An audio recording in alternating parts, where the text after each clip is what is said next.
All right, into the final top 5 now. What do you got? All right.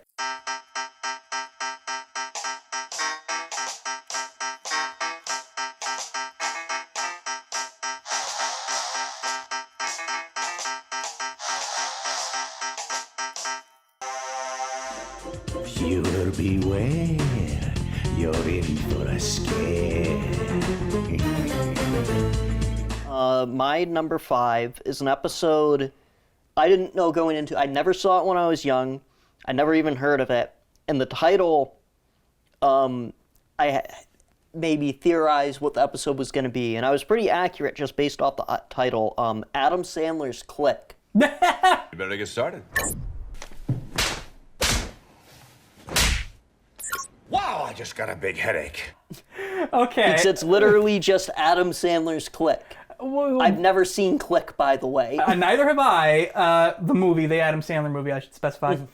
Of the same name. First off, and basically the same premise. This came first. I want to make that clear. Yes, Adam Sandler ripped off Click. Adam Sandler ripped off an R.L. Stine. Just like Sinners ripped off House of the Undead or whatever that episode was called. Welcome to Dead House. Yeah, no, so Adam Sandler ripped off an R.L. Stine short story.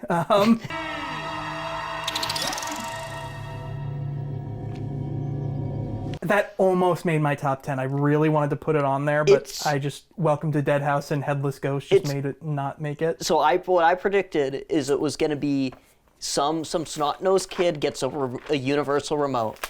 And the remote can just do everything that a regular remote can do. It can pause, it can play, fast forward, go backwards, and whatever.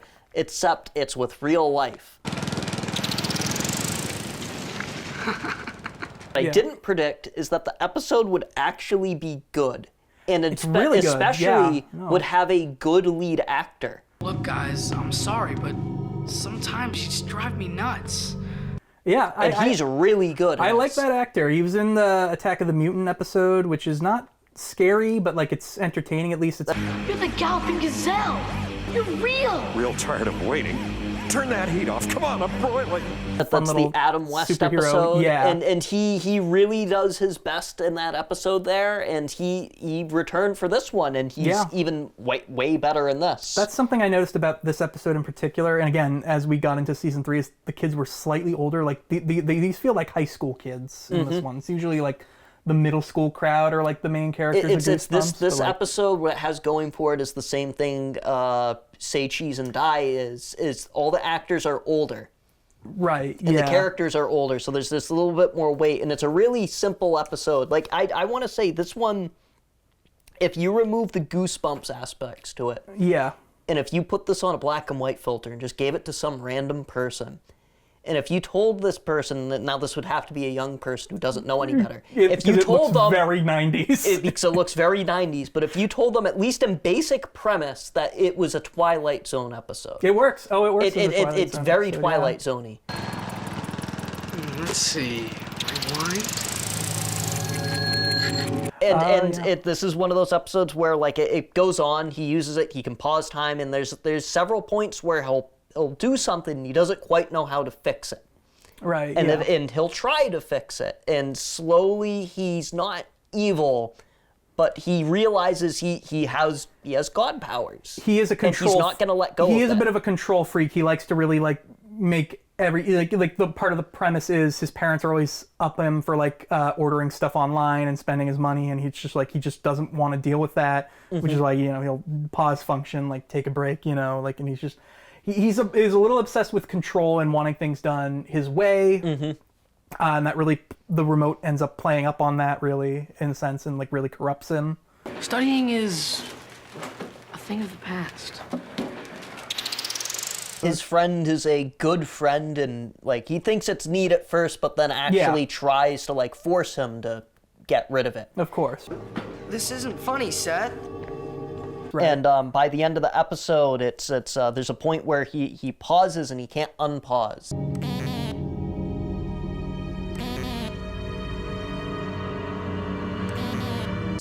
The batteries are starting to get faulty. The batteries are starting to get faulty, but he does manage to unpause it. And that's kind of his last chance to walk away, and he doesn't. and he presses the power button. He tries. Well, he's trying to like shut down his friend too, like because his friend is like coming. He's like, "Give me the remote." It's thinking the episode. It's like it's and I'm watching it on higher speed. I want to say they were using a gun sound effect, or at least on high speed. That's what it sounded like, because there's even a part where he spins it and puts it in the back of his pocket. Oh no, you know what it is? It's like it sounds like a gear going. It's like the like that. That's what it is. When you speed up real fast, it sounds like a really old-timey, cheap gun sound effect. Okay. And there's a part where it's like he's a kid who's found something that he has no business having, and he's abusing it, and he's carrying it like a little 6-shooter in his back pocket. It really does work as like a gun control kind of like PSA almost. I feel. And at the end of the episode, he's trying to shut down his friend. He's pointing it right at him, and he clicks the power button to turn his friend off, and that's it. And it shuts him off. And then at the end, the guy walks away, and then it ends. He's trapped in limbo. That's why I feel like they probably went older, because I'm like, maybe it would be too harsh if that happened to like a kid or something. Like, because it is a dark ending. Where and this is one of the few episodes where it's kind of like he did do it to himself. And it's like, well, there's the the mysterious guy. I don't know if this is like some government test program or something. Where we never know. We never know. There's just some guy who like works for like the company that he bought it. And he's sending him like cryptic messages through like the TV and the phone. Or not even cryptic, he's just saying, hey, this is not a toy, do not abuse it, only use it for electronics only. Like, For your own safety, please follow all instructions and warnings carefully. So it's like, and he just ignores all of it. He doesn't see like actually, it kind of reminded me of Scream. This was like a year after Scream came out, but like he keeps getting like the phone calls, and he's just like, "Hello, who is it?" And like voice online, he's like, But remember, like any good thing, it should be used properly and only in moderation. It actually almost sounds like the Scream voice. He's like, I gotta go. Wait, I thought we were gonna go out. Nah, I don't think so. Don't hang up on me. Stuff like that, where it's like, I don't know. But like, I like that it's also simple. It's like just two characters going mad over this remote control. There's no monster. There is no like other threat. It's just kids making stupid decisions and not understanding that there are consequences for their actions. They have to accept things the way they are. There's a much worse episode that tried to do the same thing called Don't Go to Sleep. I'm hanging out here tonight. Not old enough. Like, what's gonna happen? I remember watching that one. That one's just awful. It also has... It's so cliche the way they go about it. It does have this feeling of, like, kind of being Twilight Zone-y, but the problem is it's also just a bad episode. Yeah, that was another one where, like, they couldn't do the book to justice, so they just kind of made goofy jokes and stuff. The episode's just goofy, but it's not fun. That's what the writers go to. They do goofy, schlocky jokes that are way more over the top than Stein's typical humor, I think. And it's like, that doesn't work for me. That kind of irks me, but I guess that entertains you is what I'm learning from this list in comparison. As long as I'm not bored. Okay.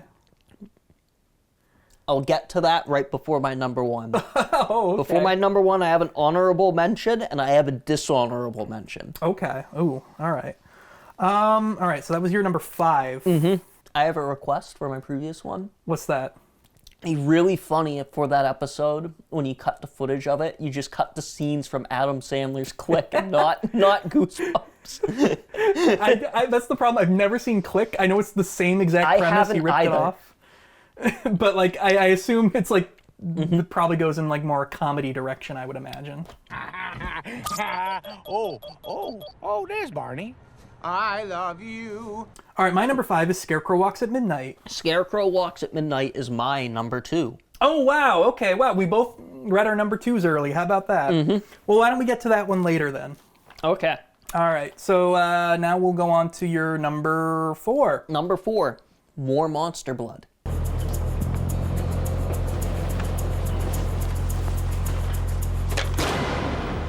Okay. All right. So let's get into this one now. I put that on my consideration on like a base whim. I watched the episode, and it's even in my notes. I wrote, "This is stupid. Why did I pick this?" It's goofy, but I think concept-wise, it's because for me the witchcraft stuff that does nothing for me. It's just the monster blood, the concept of the blob, this blob amoeba. That's what I remembered, and that's why I initially was considering it because I was like, it's just a straight slasher on a plane, you know? It's like everyone's trapped, this thing's coming after people one by one. The problem I realized is when that's not happening, it's the dumb, goofy humor. It's the dumb, goofy stuff. No. And it's a Friday the 13th movie for kids, I realized, and that's a problem. I'm allergic to everything, and then gives her the card. I'm allergic to stuff. Salt food additives, monosodium glutamate, monocalcium phosphates, peanuts, shellfish. Pure nonsense that has nothing to do with anything. They're on a plane, a plane that very obviously is not a plane. It has a ceiling higher than my house. This is also just like a Twilight Zone episode, I think. It's like the William Shatner one with the gremlin. Would have been great if they had William Shatner in it. God, he's Canadian too. That would have been perfect. I'm imagining William Shatner in Goosebumps. You know, he could have been the fat guy who he doesn't have to have any lines. He could be the fat guy that puts the slime all over his face. I'm seeing it. It could work. It unironically could have It's worked. a real missed opportunity. Okay. But I like it conceptually because they are literally trapped in an enclosed area, and with this all-consuming stuff. Right. And it's slowly expanding. And the more it expands, the more people it eats, which causes it to expand even more. So it's kind of this thing where it's just getting faster and faster and faster. Right. And there's nothing they can really do about it. It is a very gag-centered episode, though, because what ends up defeating it is airplane food. Yeah. Airline food makes the monster blood sick. So if it's not obvious, by the way, based on what I said about all the Monster Blood sequels, this was an original episode that the writers concocted to continue the story. Because again, that's why I also consider this not a true two-parter, is because part one is the full book. Part one is the full thing. And then this is just nonsense. I will say a counter-argument is, and this isn't a counter-argument, I believe, but a counter-argument would be episode one ends with him on the plane. It does. And hinting at the monster blood. However, that would have just been a good ending, though, I think. That would have been Oh no, they're all going to die on the plane. Yeah, that would have been a perfect ending. But now this is the arguably unnecessary. This is why I say when I say I wish I could see more, sometimes I'm like, maybe it's a good thing I don't see more. Well, we could have had William Shatner. That would have improved the I think episode the other thing is there's like weird leaps of logic in the episode, because when they're on the plane, when the fat guy goes to... It senses movement, and then it doesn't. Well, the guy, he's just like, we're just seeing him wash up like a goof, like, I got soap in my eyes, put the monster blood he's taking off his coat, there's a logic jump where he definitely, he taps the light, and there's a jump scare when he taps the light, goes, ooh, and the music goes, bing! It's like, oh, what? Okay. Or like how we're supposed to buy that he doesn't realize he has an entire blob of slime in his hands, and he rubs it into his face. We're supposed to we're supposed to believe that no one's concerned that this man just disappeared on a plane in a bathroom. This fat man disappeared in an airplane bathroom. Why you gotta call him out as fat, huh? Leave the guy alone. He was just on a plane ride. Then where did the guy go? The door was locked from the inside. I'll grant you, it's peculiar. Where'd he go? Where'd he go? And that'd be like if Wayne Knight went into an airplane bathroom and then disappeared. That'd be like if Wayne Knight went into a truck to escape an island. It's like and he disappeared. if he went into a Jeep in a storm and disappeared. Oh, yeah, what happened to Wayne Knight? I liked it. I should say, this is one of the episodes I saw several times when I was little, so I do have a bias towards it. And there's a thing where, the weird thing aside, I have a phobia of ants. I don't like them. Yeah, you see an ant, that means there's 5 billion of them. They bite, they get everywhere. And there's a part where on the plane, one of these little ants eats a very tiny bit of the monster blood in the luggage, and you see it get away. Tiny bit is enough. And when the kid, at the end of it, the plane lands, all the adults know what happened. They all saw it, and it's being reported to the police. And it's like, it's one of the episodes that ends that way. That's the weird thing too, right? Like it's one thing when the adults find out about it, but it's like their little secret as a family. There's the only one. Now there's like a news story covering monster blood, and it's like, what the heck? And the kid's just like, I forgot my jacket, and he goes to the back of the plane. He opens up the thing, and then there's this giant ant, and it's just this ant. He screams, and then the episode just ends. That ant eats him. The ant, but probably killed everybody. You know, one that big, it's like, it has an exoskeleton. It's now you gotta worry bulletproof. about giant ants. Giant ants. I'm sure that's not hinting at anything on your list later. Actually, it isn't. I thought that episode would be on my list because it's like, that episode would creep me out. And then it was just like, I remembered, I watched it when I was little. I remembered the ending, and I was just like, oh. Oh, it was all a dream, yeah. Yeah. I dreamt that things were different. And ants were so small you could fit 1,000 of them in one hand. But it was a warped reality, of course, where ants were the dominant species, and we were like, I think the other thing about that is like again, cheap dream sequences aside, that was, again, they were really struggling for episodes at that point. Yeah. Originally, that episode was going to be a different short story that they were going to adapt. It was going to be The Thumbprint of Doom.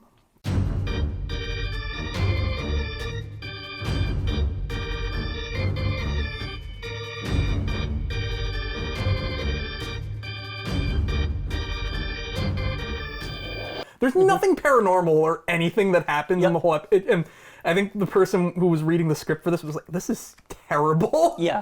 We're doing the ant story as an episode. I think as a kid, the ant story is more interesting. Oh, it's more interesting for sure. Off topic again. Other episode I saw when I was little, but I only saw the second half and rewatched it. I didn't recognize the episode until I got to the end of it, was the worm one.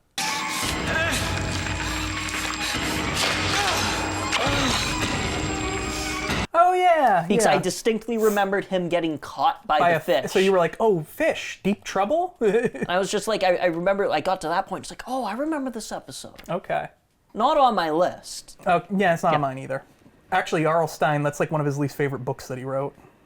He didn't explain why, he just said like, terrible book, I hate it.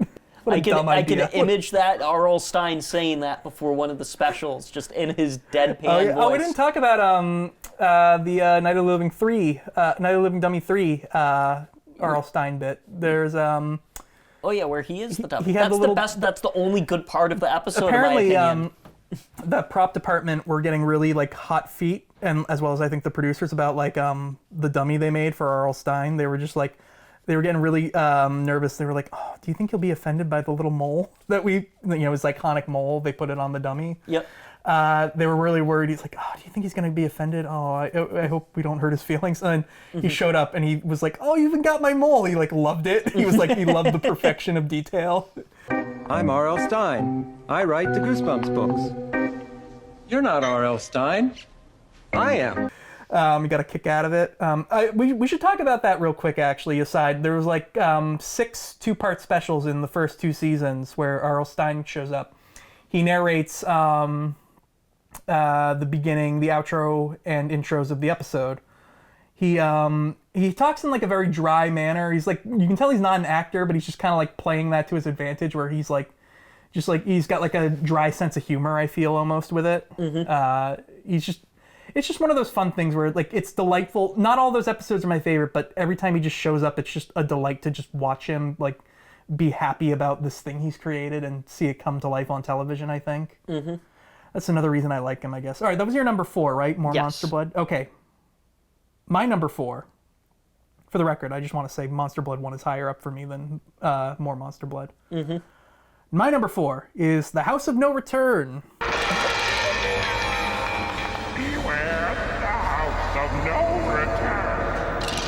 That was a good one. Another slow burn from season 3.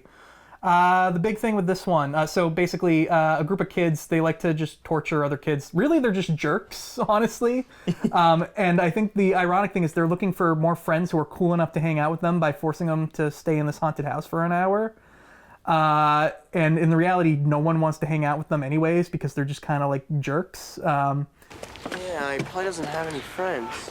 No friends. The perfect candidate for Danger Incorporated. So they find this one new kid who's just very ambivalent the entire way through. He does not care. He just meets these guys and they're like, this guy looks cool. Let's bring him in. And he's just like, no thanks. I don't really want to go to a haunted house. That sounds stupid. And I really don't want to. And they're just like, come on, do it. You like horror movies, don't you? No, actually, I cover my eyes during the scary parts. He's like, no, sorry. So then they trick him and say they're going to go hang out at the mall. Then they bring him to the house and like force him inside. He really doesn't want to do it. So then it's just him meandering around a haunted house for a bit where some mildly creepy things happen. And there's not too much that happens really until the big ending, and really it's just the slow burn for it that really got it. So the backstory of the house is there's a couple who their child died and they couldn't stand it, and they never left the house again, and they just died in the house, and their spirits lingered on. At the end of the episode, when when the kid has been in there for an hour, they try to go in and find him, and they can't find him, and they're running into all the creepy things he was running into. And they keep hearing disembodied voices saying, "We're coming downstairs." We're coming. We're coming. We're coming for you. We never see them, so they keep us in suspense. That's the great thing, too, is we hear the voices. We're in suspense. We don't know what they're seeing. We don't know what he's seeing when he screams, like the main kid. So then when the other three kids come in, the ghosts finally introduce themselves. It's simple. They just look like normal people, but they're all in white. They're dressed in white, makeup-wise. They've got like white face paint on their faces.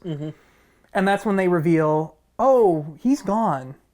And you're locked in here with us now. He made a good deal with us. He promised that if we let him go, 3 children would take his place. And here you are, right on schedule. And now you get to stay with us forever. And it's just like, okay. That's kind of creepy, being like kidnapped by a bunch of ghosts for the rest of your life as kids. I don't know.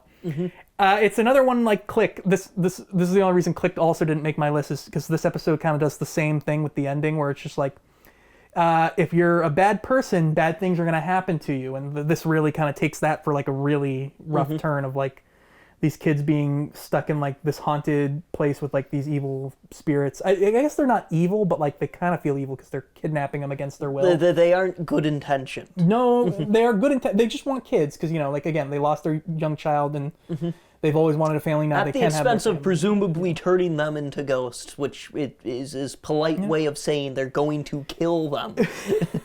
Probably, yeah. No. It's like everything else that happens in the episode, it's just like some things levitate a bit, and there's like the creepy cuckoo clock from the Cuckoo Clock of Doom shows up for a cameo. It's like there's not much to say about it. It's just good build up, and it's a good moral, I think, of don't be jerks. Just hang out and be cool kids. I don't know.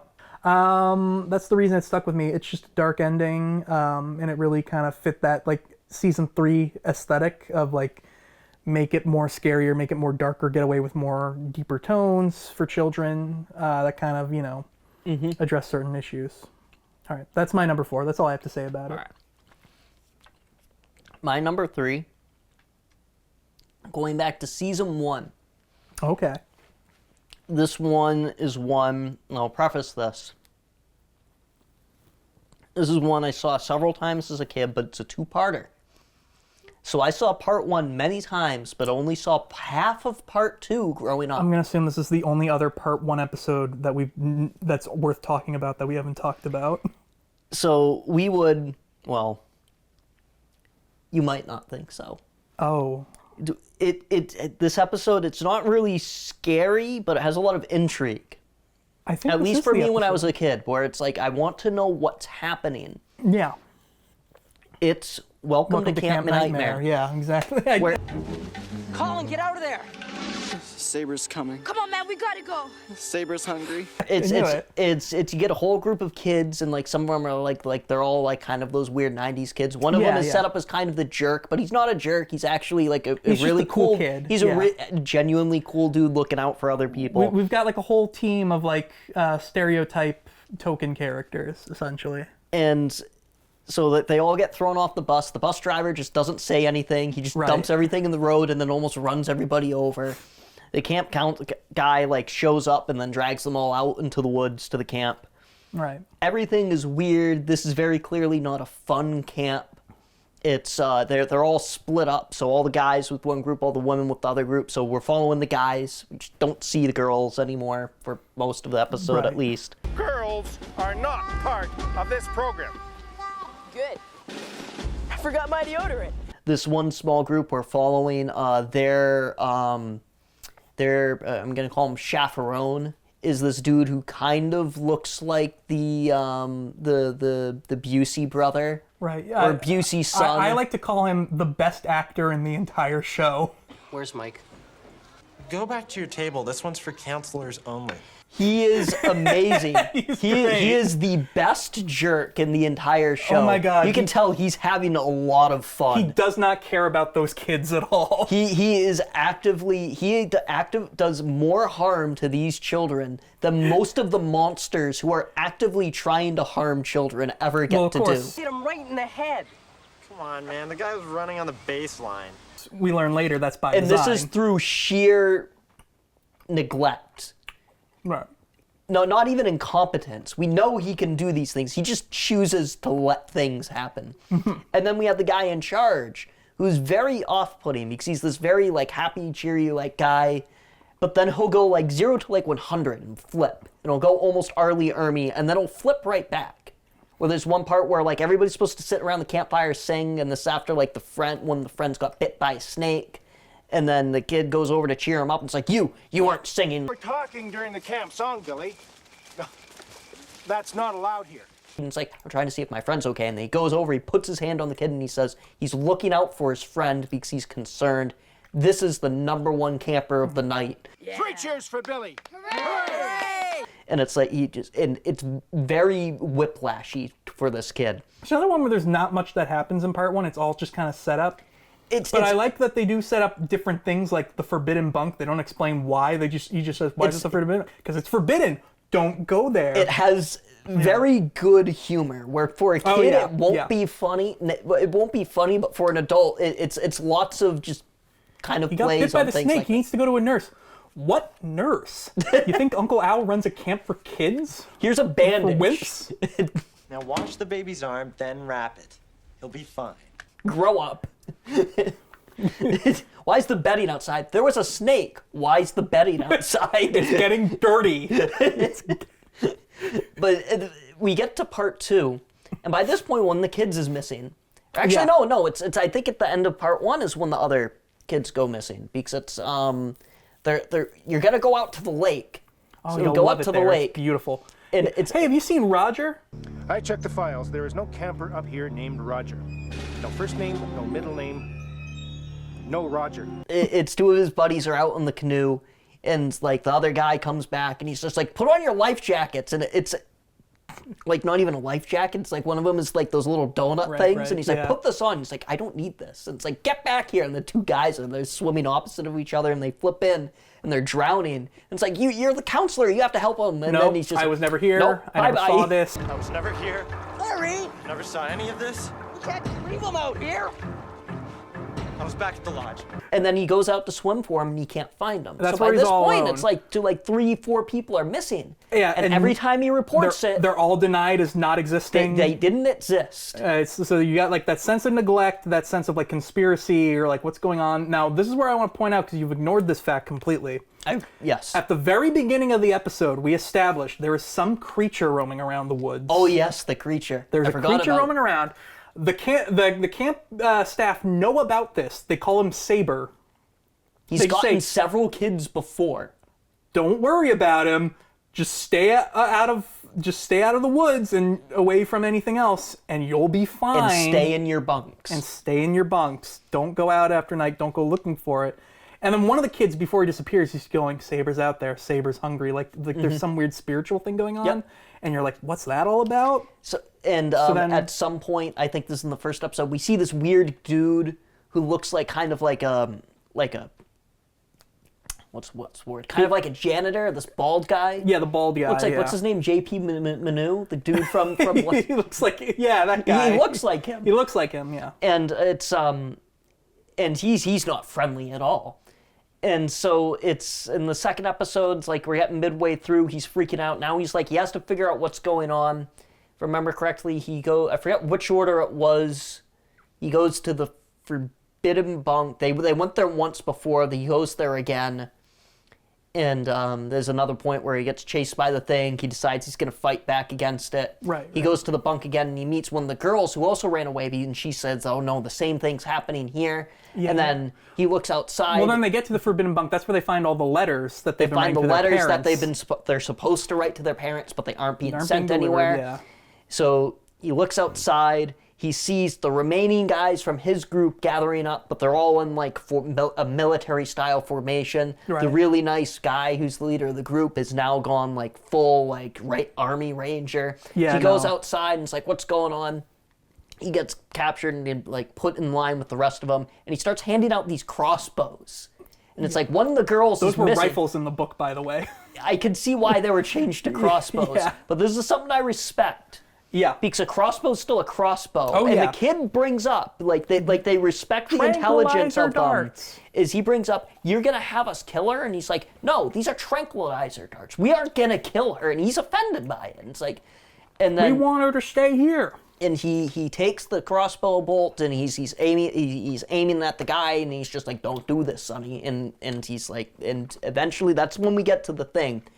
Because originally I never saw this past the first 10 minutes. That's what interests me about this. So I didn't know what happened. Yeah, this is where it becomes my number one episode. Is it really? Yes, it is. It's a great episode. This is my number one. And it's so I never got to see this. Okay. And I love so this growing one as up, a kid. I eventually asked one of my friends, like, what happens in this? And he's like, okay, are you ready? And it's like, yeah. Well, it's revealed to him Government think tank. that it's actually a secret program. All the kids are okay. Everybody's in on it. They're all paid actors. They're all paid actors, and it's a training program. There is no monster. It's a giant puppet robot. The battery's dying on that one. Oh well. It's a giant puppet, and everybody's in on it. And it's a training mission. I'm like, well, training for what? And it's like, because they're aliens and they're going to Earth. And then you look up in the sky and there's Earth. And this is what I was told. And when I was little, I was like, that's a load of garbage. Oh, yeah. I finally rewatched it. It makes more sense when you have all the context. Everything I was told was true. I was not lied to. It's a great twist. It's made even better in the book. And this is something I wish they kept in the episode. I started laughing when the end happened. Oh, really? And it's not like it's a bad end. No, it's perfect. It's great. I think of the implications of that, where they're like, there's a lot of cruel things and misdeeds that happen on Earth. A lot of the beings there can get pretty aggressive. Research tells us the aliens there are pretty dangerous and unpredictable. That kind of makes me think, I wonder if this is like a planet and society with like no war and no kind of like, because remember how all the time, you think it's just kids talking to adults with responsibilities, but it's really like, I'm not worried about, oh, that one's dying too. Whoops. We should speed up. We should speed it up. Let me actually just check these real quick. The interesting thing about the book that's actually cut from that episode, I wish it was still in there because I think it really helps sell it. There's no mechanic who built Saber. Saber was an animatronic in the episode. That just never gets brought up again in the book. He's just out there. And someone describes it as looking similar to like a prairie cat or something. And the scene where they're playing baseball, they call that scratch ball. So there's just little off-putting things. There's no such thing as a prairie cat. That's not a real thing. So they say prairie cats instead of prairie dogs. And then they say, we're going to play scratch ball. And then they just describe the rules of baseball in the book. And it's just like, it's one of those things where it's like, wait, what? And so it's like, it's just another planet that they're on. And it's just like, oh, it's just some creature in the woods. It's like a bear or something. Like, like don't go near the bear. Which what I like in the show is they have this weird creature. And you see bits of it, but then finally when the animatronics they don't revealed, show all of it, it's just a bear. Yeah, oh, it's something like that, something similar. But like, so it's like, oh, yeah. So like all these little details where it's just like, it's parallel to our world, but like not quite. But like, I always thought the thing was interesting, because again, they say like humans are known to be like violent creatures. So it's like, is this like a kind planet? Do they like not have war? Is it interesting? It's like, it's interesting to see like malicious this intent, or are they good-willed? We don't know. Because again, everyone like looks at it, it's like, why are you not doing anything about this? You're supposed to do something about this. And he's like, no, I'm not going to do anything about it. Nobody else is going to die. Die? Nobody has died here, Billy. This is a summer camp. You're a liar.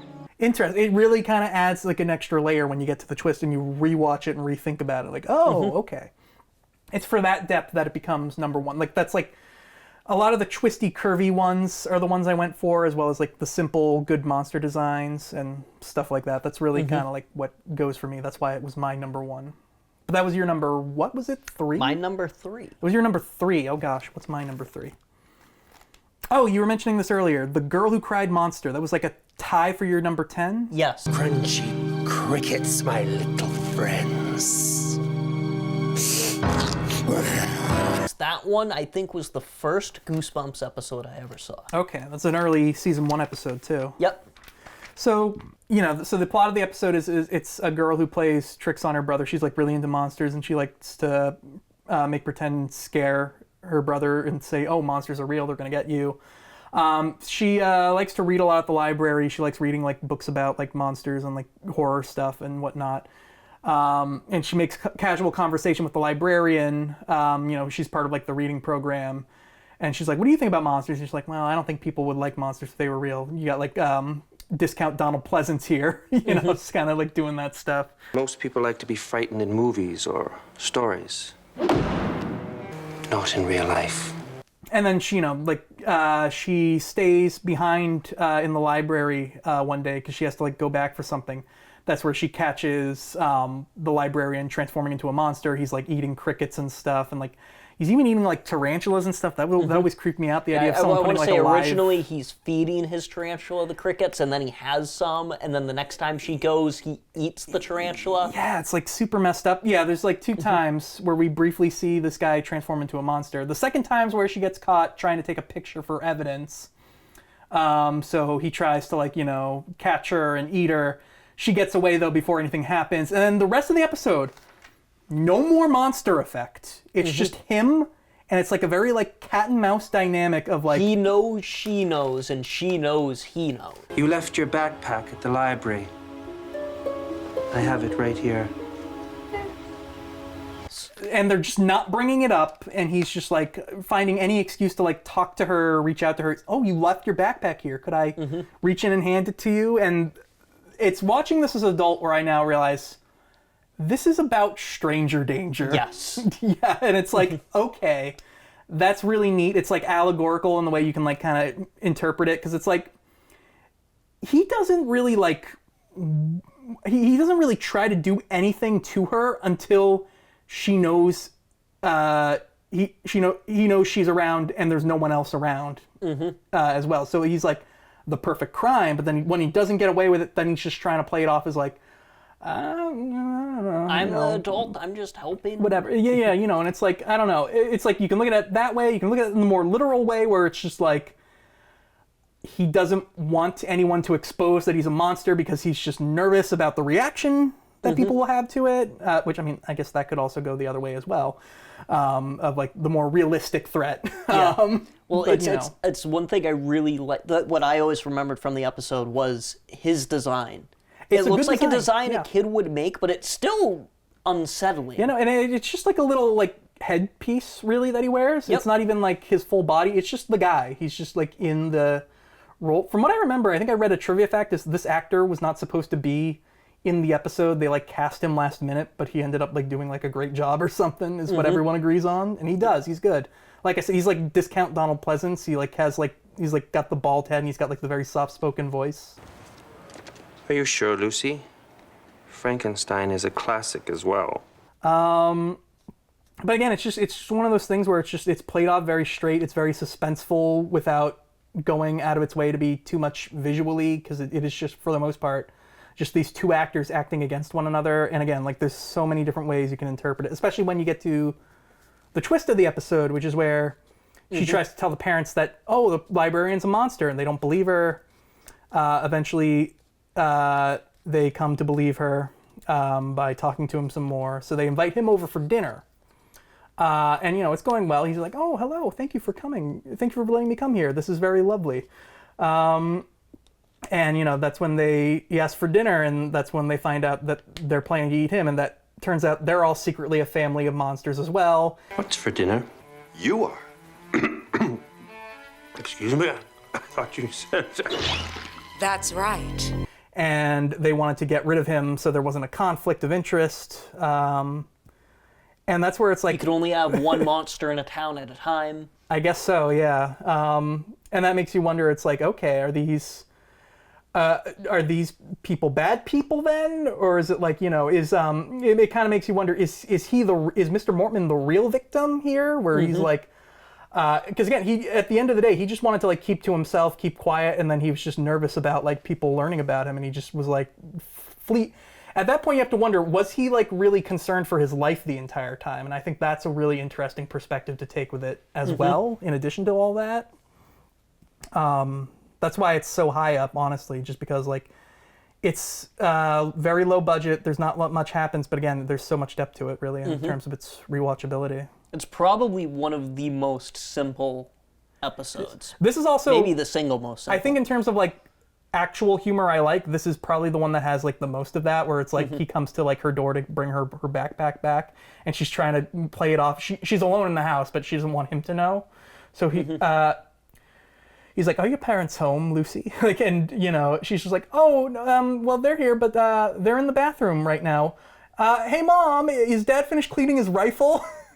Just like that's a good joke. There's that one. There was another joke. Oh, well, the end where he's just like, "Well, since you asked, you like cherry pie? Ha ha ha! We're not gonna eat you." That's something I like in the show where, going back to it, it treats the audience, the targeted audience, with respect. Right. Where like kids do know things, and it's like there is something I will bring up later, like in reference to like, oh, kids like, oh, get the bat. And it's like, no, they're gonna go to like, when a kid's like a guy like comes in like that, she's not gonna go, Dad, get the bat, and he's gonna beat you up. It's no, we have a gun. We're gonna shoot you like the. Yeah, that's right. All right, that's all I have to say about it. All right, number 2 now. I already gave Scarecrow mine. Walks at Midnight.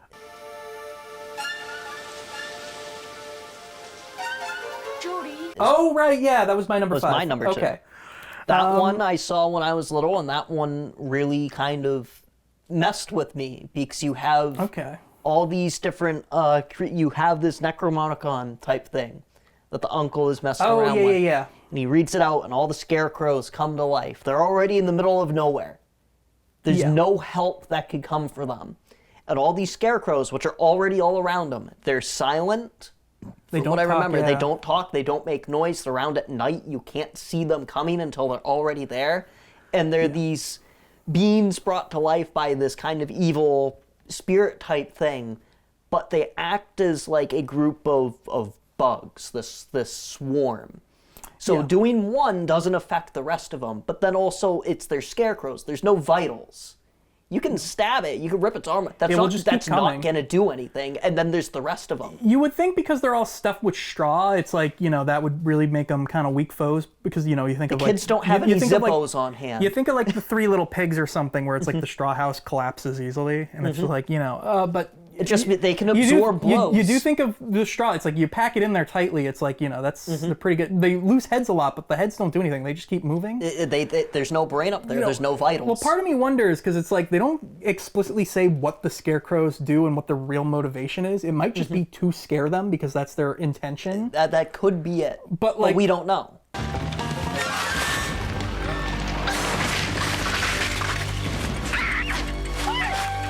Because he does say, like, shoo, like the guy who's, like, more experienced, like the little farm guy. He's just, like, you know, trying to, like, flee him off. And it's like, he does, the scarecrow does just kind of go, and just kind of drifts away. But it's like, again, we don't know. And it's like, they get vicious. They do grab. And it's like, again, like, there's not much you can do to stop them other than just get away and run.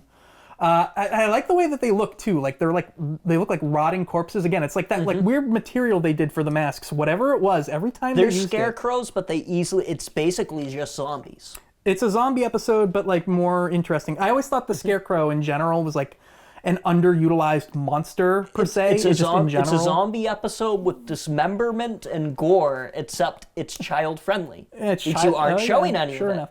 Like, well, it's just straw. There's even some great stuff at the start of the episode too, where it's like you don't know what's happening. Everyone's acting like nothing's wrong, and they're trying to keep a friendly smile, but like it's like fake. It's like they're trying to like everything's good, everything's fine. There's nothing to worry about, and it's like you know that's when we find out the whole purpose behind the scarecrow. You know, we see them at night. They're like freaking out, like. Are you sure?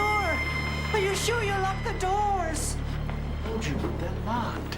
They keep suspense. We see a shadow from outside, like moving outside. We only see silhouette behind like the drapes and blinds, and like the way it tries to open the door, where it's like, that kind of tells you right there it's not supernatural, but it's a realistic threat, a very real threat. Like someone in real life can just open a door and try to get in like viciously, like, and it's like, that's something that's creepy to me, where it's like, okay, this thing's just a real tangible thing that's just out there and will kill you, possibly. I don't know. They don't say.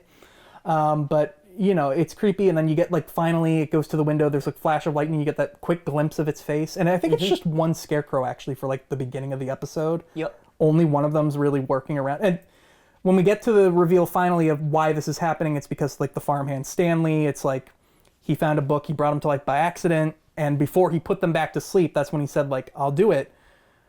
But I want things done my way, and that's why everyone's been acting so weird and like everything's normal, because he just wants to he's like, don't tell the scary stories. I don't want them. I want cornflakes instead of pancakes. I want cherry pie instead of apple pie. Like, I don't get it. We always have apple.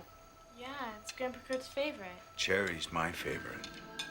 and I'm just like, this guy's torturing like these old guys, and it's just like, that's kind of screwed up, like the way he does that. Like, and it's like, the way he talks, though, it's like, and they mention he gets confused. I don't know if he's just mentally ill, but it's like, he's like the real, like, kind of core threat, where he's just kind of like, he's just unintentionally, like, making the situation worse by, like, taking advantage of it. And it's like, you know, that's, it really makes you feel worse when it's, like, old people that he's taking advantage of. And it's like, again, this is, like, the dummy episode too, but, like, more effective, where it's just like, scarecrows are just creepy, and they're just big. And like they just hang around. You and can't it's like, grab a scarecrow by the ankle and whack its head against the wall. No, it's not going to break. And it's like again, it plays up on that fear where it's like, if it's late at night, you're just like, oh, did it move? I can't tell. And it's like it's creepy to the idea that it could move when you're not looking. And I like that there's even a good red herring to it, where it's like, you think the one scarecrow that's moving at first could just be the farm guy trying to like cause mischief or like pull some stunt, and that's why everyone's freaking out, because he's just like, there's someone walking around like a scarecrow doing things, and you're like, oh gosh. He threw a scarecrow at us. You're always trying to scare us. Oh, I haven't been anywhere near you. I've been up here working all morning. And then yeah, when the reveal, when they accidentally wake them all up, that's where it's like, oh crap. And then I like the ending too, where like everything's allegedly back to normal. He's still messing around with things. Well, he doesn't mean to. He just pulls the page. He's like, what's this? He starts reading it, and he's like, uh-oh. And then that's when the combine harvester, which is what saves them in the end. It comes back to life. That comes back to life now, and then... And now it's presumably has ill intent. Well, it's like, well, how do you beat It's just coming straight forward to the house. Now, granted, they could run out of the house, but it's like, it's going to come into the house, and it's like, can you outrun that after Can you a while? outrun like, that? No, it's like... I always like to assume, like, they probably didn't make it at the end of that. That's why it's scary. Yeah. So that wasn't as high up. That was my number 5. That was, that was your number 2? My number 2. All right, my number 2 is Perfect School. Gentlemen, welcome to the Perfect School. It's the Perfect School is, you have this older brother, and he's a bully. He's a real jerk. Yeah. His parents are like, you're done, you're going to military school. And it's not like a regular military school. It's a lot more, it's less military and more like, you're just gonna do your work, you're gonna sit down, you're not gonna do anything. You've been warned before, Mr. Brown. Your program will be accelerated. But he started it. I'm finishing it. There's no free will here. But you don't see them really punishing people. You just kind of see people who are there and there's something wrong with them.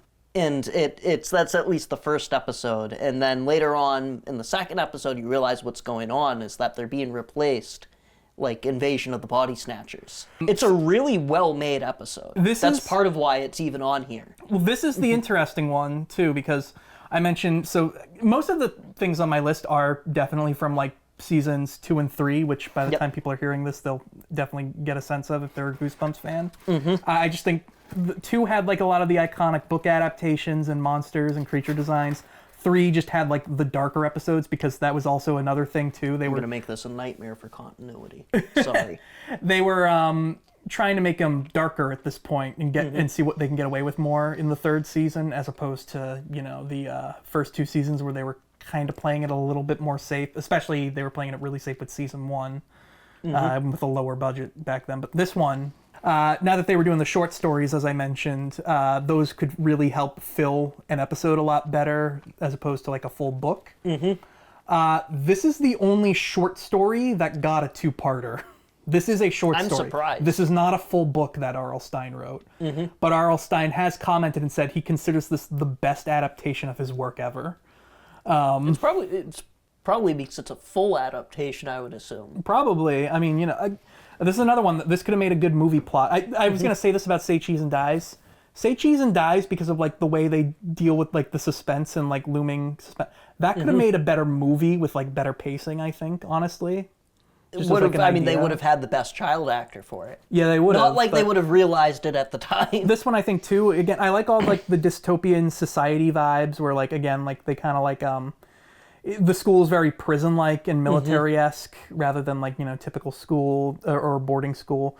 I like how they wear all like the sweater vests as school uniforms. They're like all wearing the green, but then the guards, they've got like blue sweater vests what really with throws like it off, badges and stuff on them. I think the guards only yell once or twice. That's it! It's more like they're very stern. But stern enough people. They've got the fascist like sort of walk type thing going on. Yes, it's the second they show up, even these like rowdy like troublemakers, they know like if even they aren't gonna like prod these people. Right.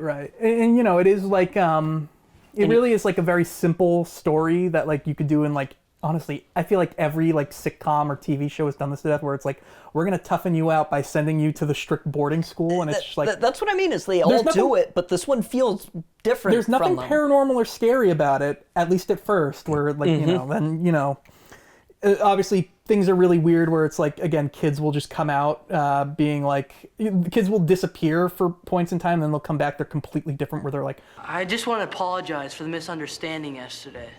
Please forgive me. I was quite rude. What did they do to this kid? Are they like torturing them? You hear like, at one point the kid's investigating the halls. He hears like some sort of like yelling. He's like, where's that coming from? He's like listening to like the basement or something. You hear like kids crying or something. And and that's when part 2, you find out, they were filling out the weird aptitude test where it's asking them all these personal questions. Like, what's your favorite food? What do you call your parents? What's your first memory? What kind of test is this? Episode 2, you find out, they're cloning them, and it's like, oh my God. And it's like, here's a note I had about the clones. Like that room has like all that like blue lighting and it's like really weird looking. They've got like the like Halloween 3 looking like yellow goo covering them. And it's just like,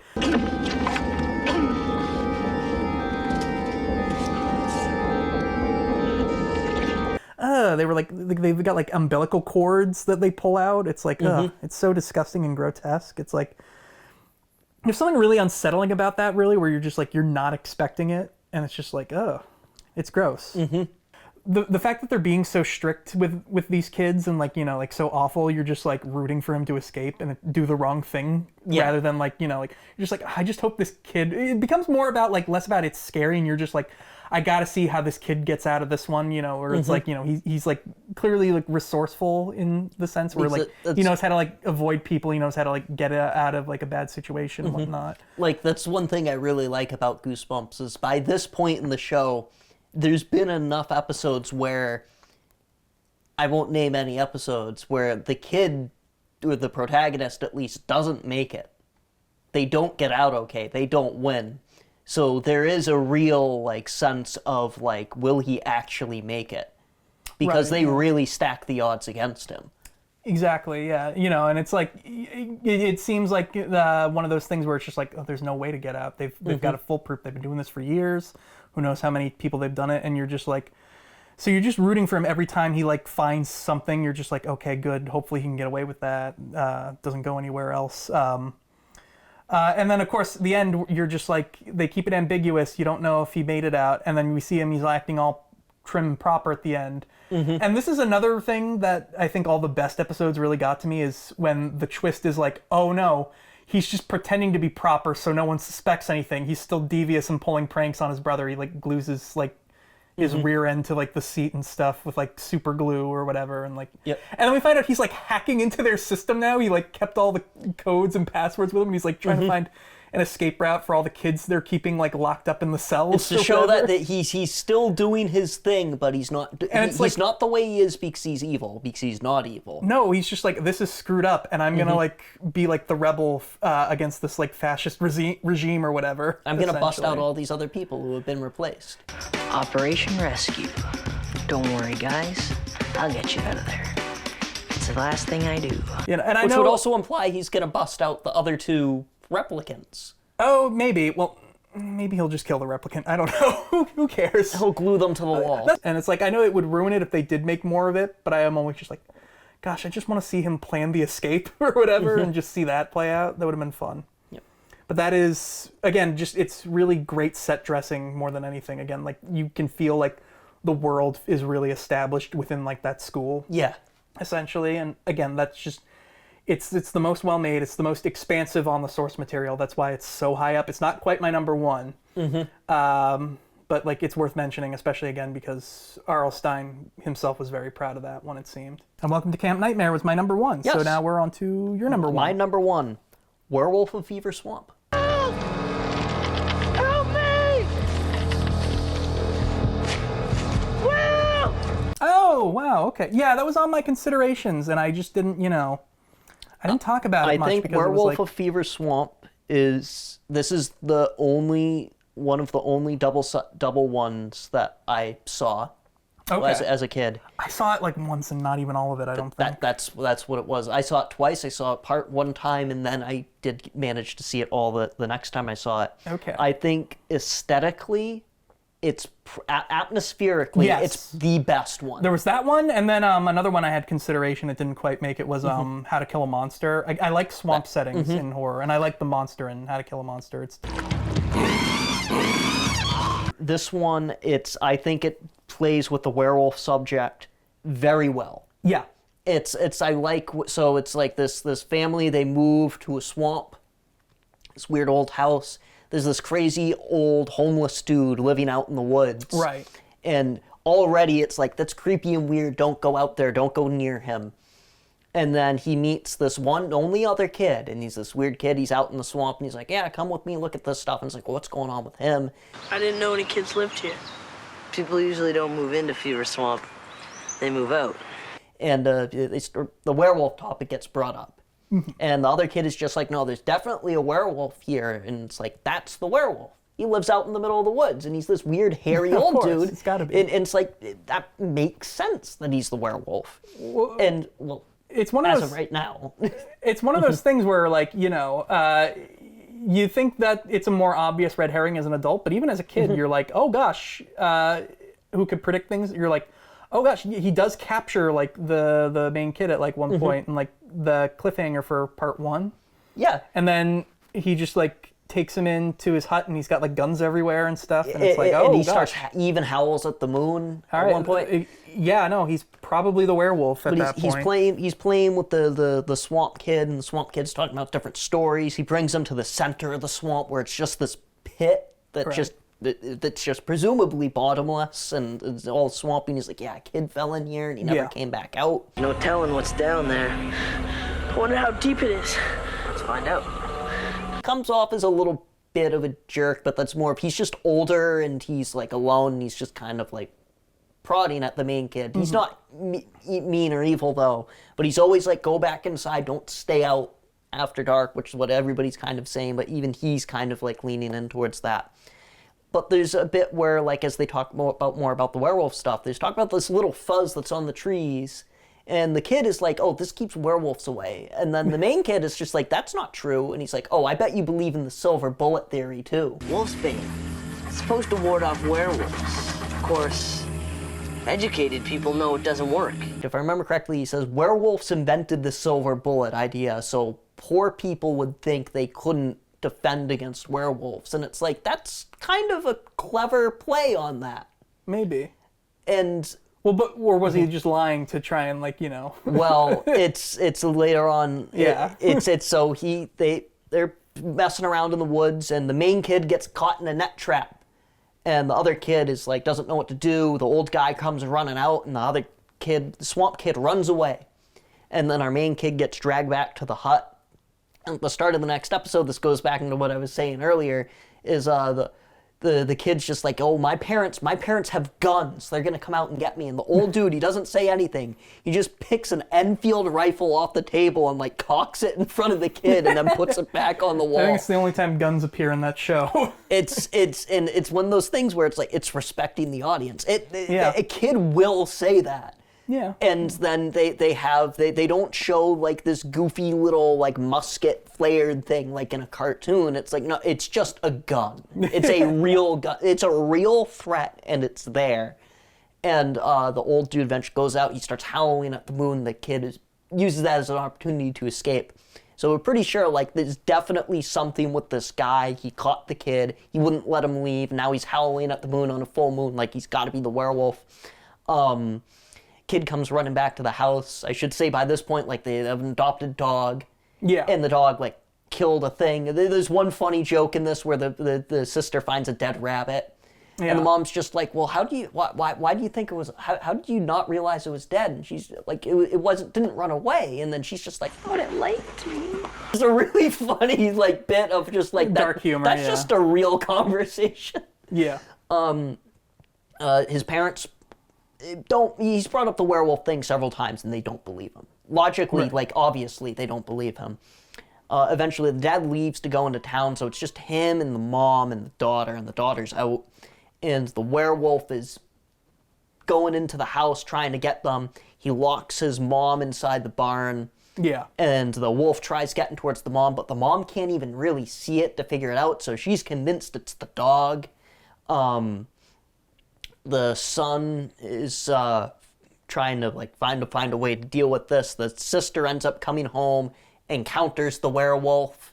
She now believes that at some point she ends up in the barn with the mom and they try fending it off. Yeah.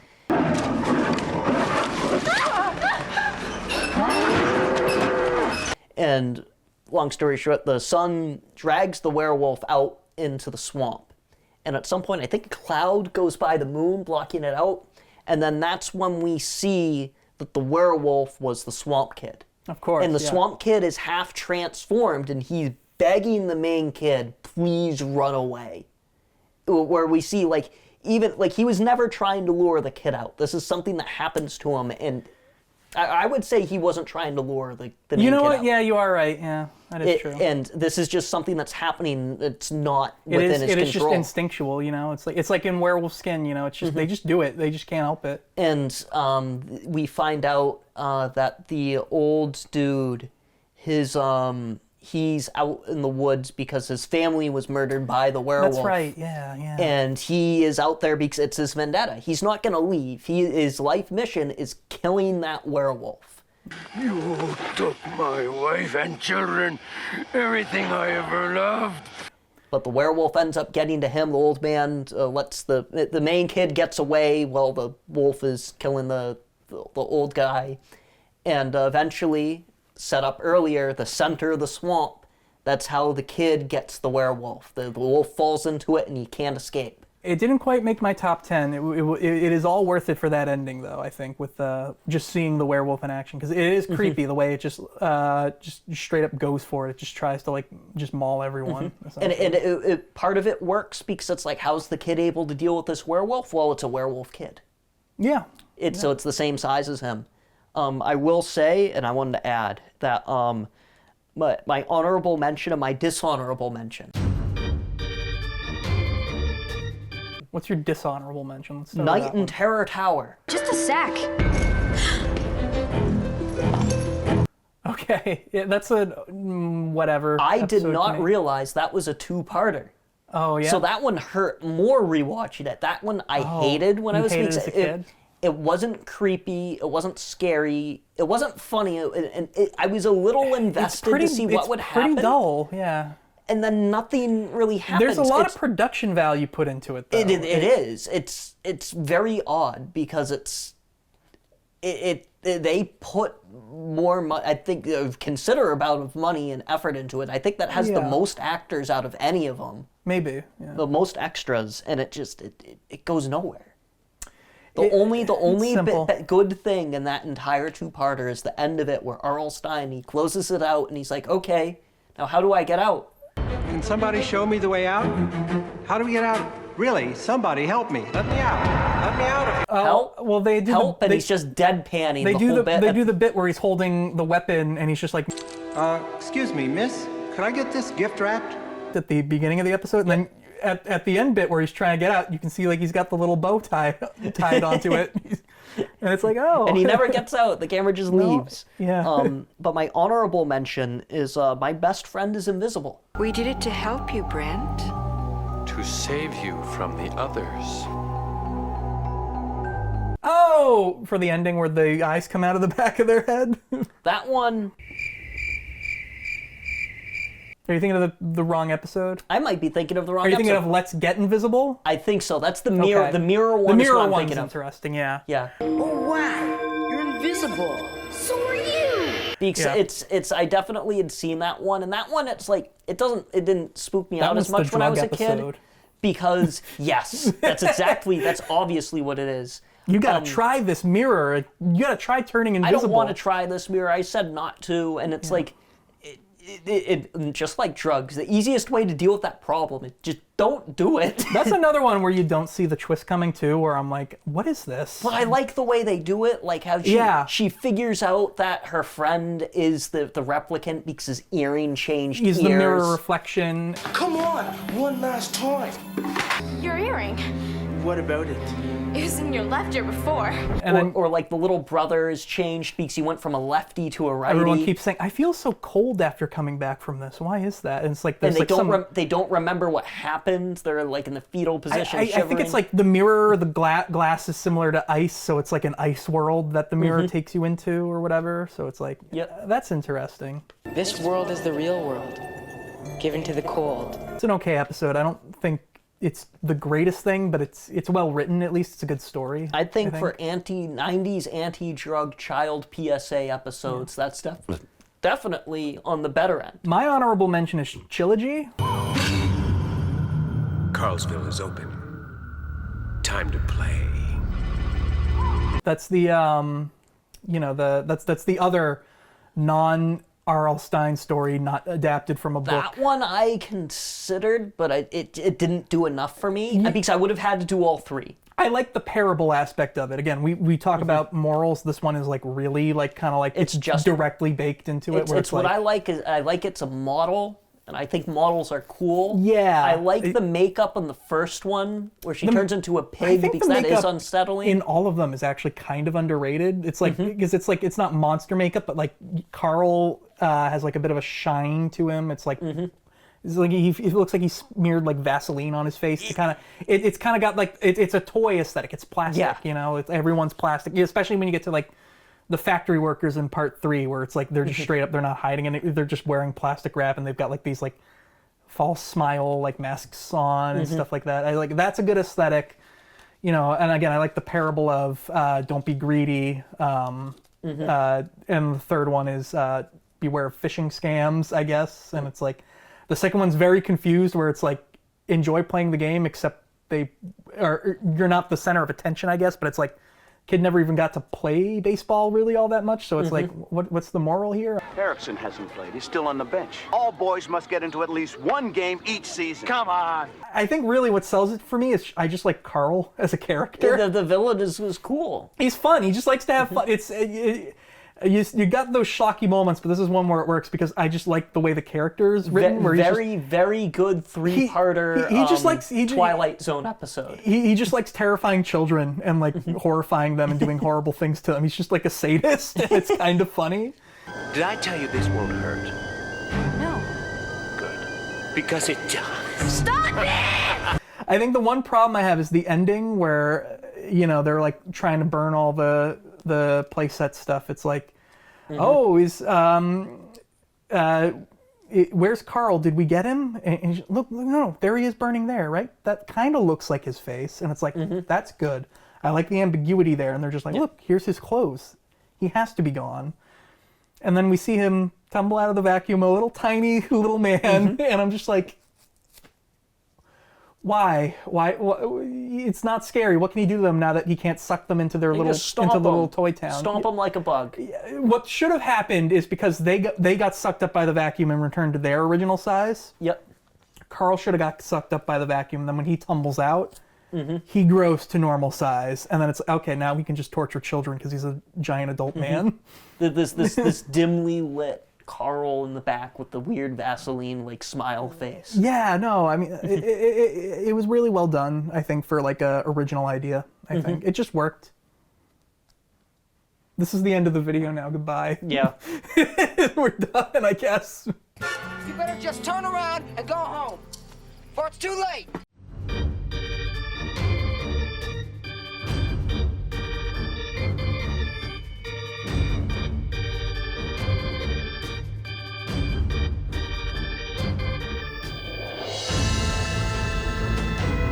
There is something I will bring up later, like in reference to like, oh, kids like, oh, get the bat, and it's like, no, they're gonna go to like, where